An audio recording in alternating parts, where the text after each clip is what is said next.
अस्सलाम वालेकुम तलबा व तालिबात। जमात चारम, मजमून उर्दू। कल हमने पढ़ा था गांधी जी।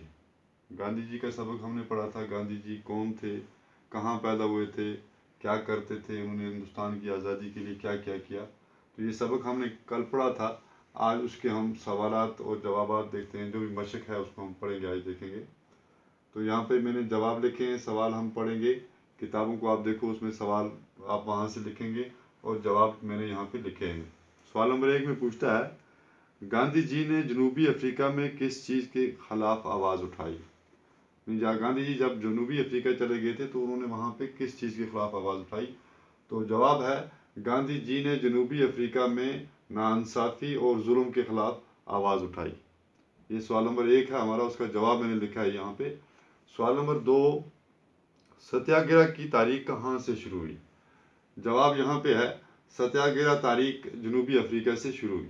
ये तारीख भी वहीं से शुरू हुई जब गांधी जी अफ्रीका चले गए थे, वहीं पे इन्होंने ये तारीख शुरू की थी, जब उन्होंने नाइंसाफ़ी और जुल्म के खिलाफ की थी।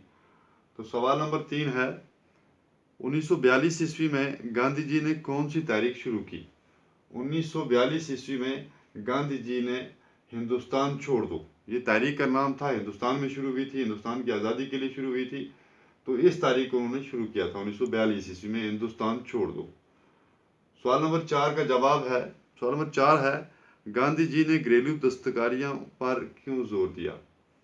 जवाब है, गांव और मुल्क की तरक्की के लिए गांधी जी ने घरेलू दस्तकारियों पर जोर दिया। यानी कि गांधी जी का मानना था कि गांव तरक्की याफ्ता होंगे तो उससे मुल्क तरक्की याफ्ता होगा। इसलिए गांव में अगर हम दस्तकारियों पर जोर देंगे तो उससे हमारा मुल्क जो है वो तरक्की याफ्ता होगा।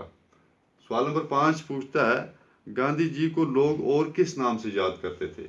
गांधी जी को लोग बापू के नाम से भी याद करते थे। एक तो गांधी जी थे, तो महात्मा गांधी कहते थे और बापू कहा करते थे। तो गांधी जी को लोग बापू के नाम से भी याद करते थे और महात्मा गांधी के नाम से भी याद करते थे। उसके बाद अगला हमारा पाठ है, मिसाल देकर हर एक अल्फाज का मुतजाद लिखिए। यहाँ पे मैंने लिखा है जिद लिखना, उल्टा लिखना, हर अल्फाज का उल्टा। जैसे मिसाल यहाँ पे गोरा इन्होंने लिखा है, उसका जिद जो आती है वो काला।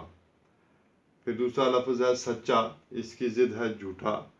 मोहब्बत, नफ़रत, मुश्किल, आसान, दुश्मन, दोस्त, ये अल्फाज हैं और ये इनकी इज़दाद है, इनकी जिद है।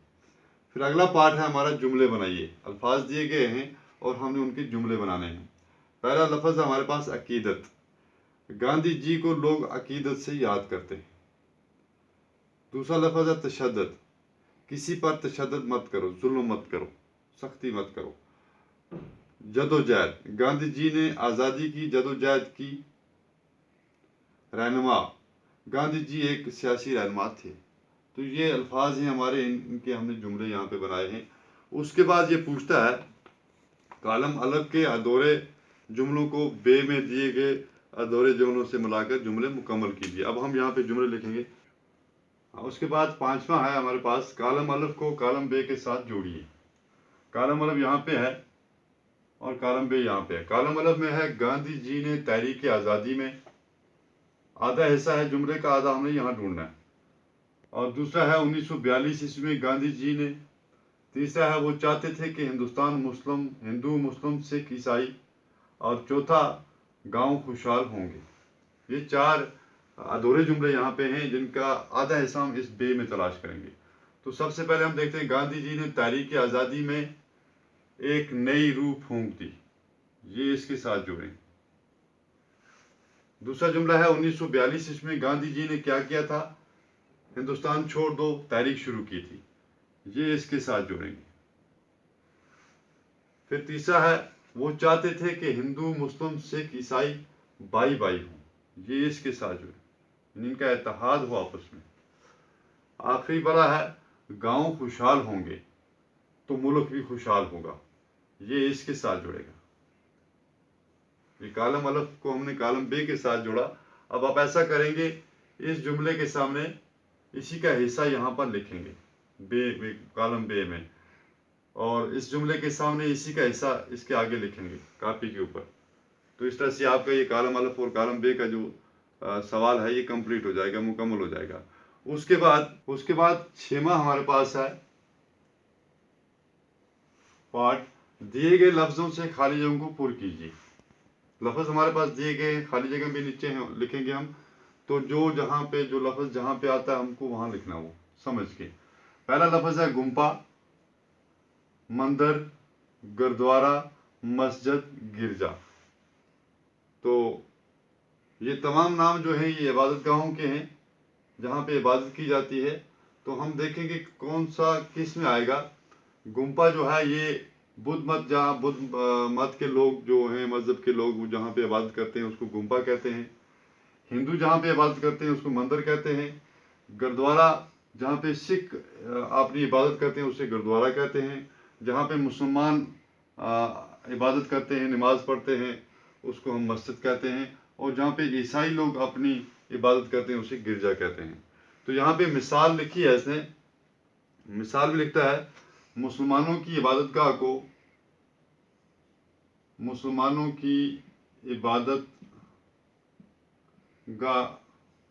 کو مسجد کہتے ہیں.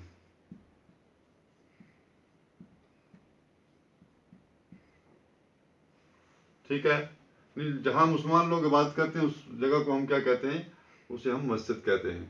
تو اب ہمارے پاس جہاں پہ انہوں نے خالی جگہ دی ہیں تو وہ ہم لکھیں گے ہندوؤں کی عبادت گاہ کو ڈیش ڈیش کہتے ہیں.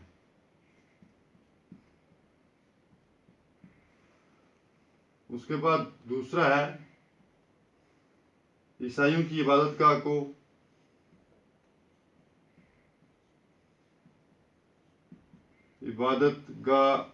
کو کہتے ہیں ڈیش ڈیش کہتے ہیں.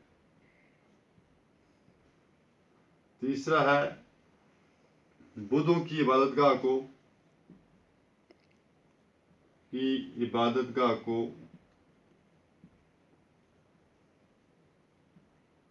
ڈیش ڈیش کہتے ہیں.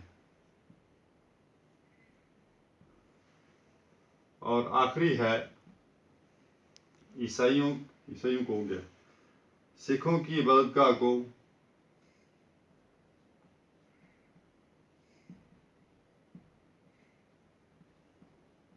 ڈیش ڈیش کہتے ہیں. تو یہ 4 جملے ہمارے پاس ہیں، خالی جگہ بھی ہیں اس میں. ہم اس پہ یہاں پہ ان الفاظ کو ہم اٹھا کر یہاں پہ لکھیں گے. پہلا ہے ہندوؤں کی عبادت گاہ کو ڈیش ڈیش کہتے ہیں. جہاں پہ ہندو لوگ عبادت کرتے ہیں اس جگہ کو ہم کیا کہتے ہیں؟ اسے ہم مندر کہتے ہیں. تو یہاں پہ ہم مندر لکھیں گے. دوسرا ہے عیسائیوں کی عبادت گاہ کو کیا کہتے ہیں؟ عیسائیوں کی عبادت گاہ کو گرجا کہتے ہیں، گرجا گھر. بدھوں کی عبادت گاہ کو گمپا کہتے ہیں، گمپا. اور سکھوں کی عبادت گاہ کو گردوارا کہتے ہیں.